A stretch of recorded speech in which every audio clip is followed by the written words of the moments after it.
Minister of State Home Kiren Rijiju has spoken to India today on the recent attack on the security forces in Jammu and Kashmir. He calls the attack on Jammu and Kashmir police in Anantnag unfortunate, says we must learn from such attacks, but adds it is not a dampener for morale of our forces.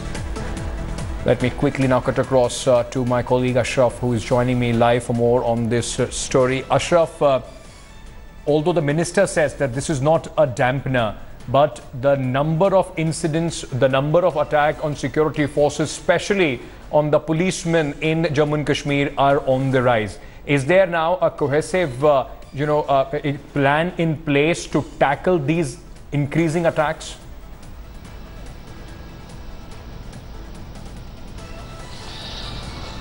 Ankit, so far we are seeing that already the Kashmir is on high alert, as you mentioned, for next 48 hours. And even today, when there is the final match between India and Pakistan, already the security measures had been took in place for that particular match. Basically, we have seen last time when there was the match between India and Pakistan, there were some clashes in the night in the Srinagar city, and even that advisory by the security agencies, particularly by the police in the Kashmir, is still in place. That is why there is 144 in place in the Srinagar. And even one of the important news is that NIT, where we have seen last year the clashes between the outsider students and the local students inside the college premises, their advisory has been also issued in that particular NIT college that no student movement will be allowed from 5 p.m. today, that neither any student from the engineering college will be allowed to move out, nor any outsider will be allowed to enter the institute premises after 5 p.m. That is the advisory which has been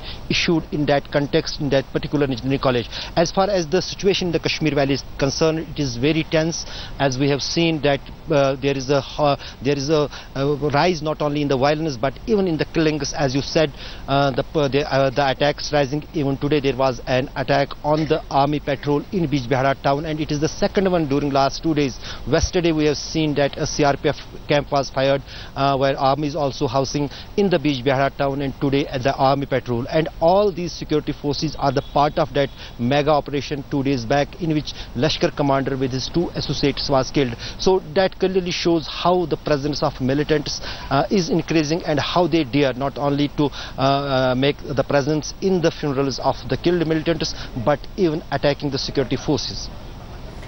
You know, Ashraf, as I was asking you, there has been these alerts that have been sounded off, especially in Srinagar, of a Fidain attack that can take place in Srinagar. Now, what do the political parties in Jammu and Kashmir have to say? I mean, 6 policemen are killed. Not even a single neta, not even a single politician cutting across all parties, not even in the ruling coalition, BJP, PDP, opposition. Umar Abdullah keeps on coming out tweeting things. Why wasn't he there to show his support?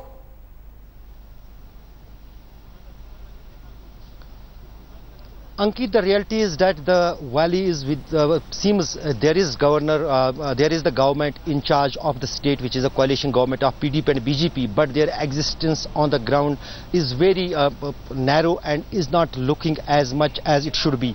And probably there is completely differences on the ideas and on the situations in the Kashmir Valley. We have seen yesterday this drama during the special assembly session in Srinagar, where the political leaders were arguing one another party, some saying that other party is responsible for the situation in the Kashmir, and one party saying that other is responsible for what is going on in the Kashmir.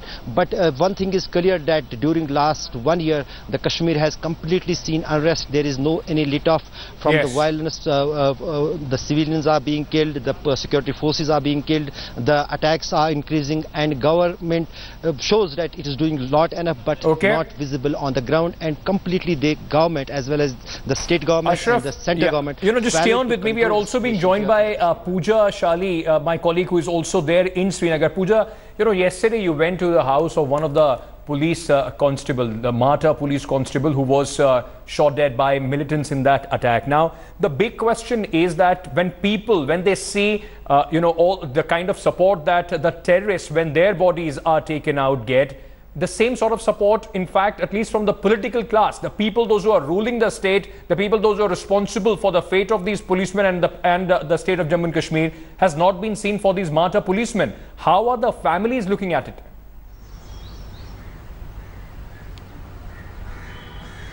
Well, definitely the families are dealing with it, and there are of course grieving and in mourning, but also the question again is, how is it possible that of all 6 families, the political leadership either from the PDP or the BJP or even the opposition national conference could not send one single political representative to either of these families. India Today travelled to Tangmarg in North Kashmir, and also there the grieving brother said, I couldn't care less if they want to come or not, they will come during votes, but who will stand up for these families? Let's not forget the Jammu and Kashmir police has donated 1 day of their salaries to be contributed to these families. So the question is, what is the government strategy with cities like even Srinagar now facing alert on a day like today? There on the Jammu Srinagar highway there was shots fired at the convoy of the army. So what is the government strategy to come out and make sure that these attacks do not escalate?